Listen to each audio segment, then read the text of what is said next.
Une question qui se pose au niveau des phases, c'est le passage d'une phase à l'autre, à la phase suivante qui est opposée. Est-ce qu'il y a une transition? Est-ce que la phase qui se termine pose déjà des problèmes qui vont préparer l'arrivée de la phase suivante? C'est une question qui se pose aujourd'hui, sur laquelle je m'interroge. Il semble qu'actuellement, alors que nous sommes en fin de phase solsticiale, il y a déjà des excès qui sont condamnés au niveau de la phase solsticiale. Des formes d'autoritarisme, de violence, etc.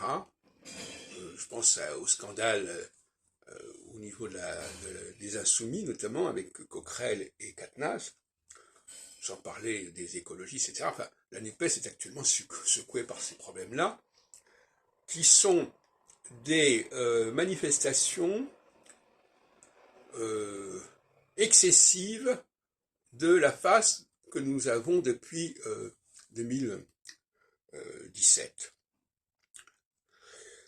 Et inversement, quand on est en fin de phase équinoxiale, il y a également d'autres excès d'un autre ordre qui vont provoquer l'arrivée de la phase suivante.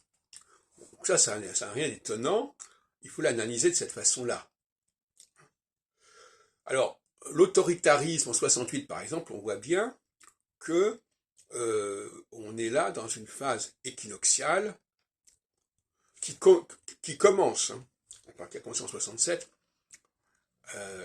mais qui remet en question, bien entendu, le personnage central, jupitérien, si on veut, de la phase solsticiale.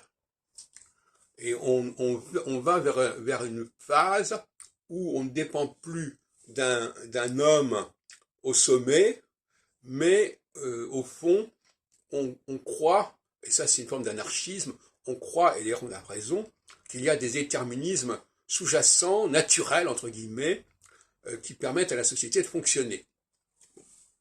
Alors j'en ai déjà parlé, ça renvoie aussi à la prophétie de Jérémie. Hein.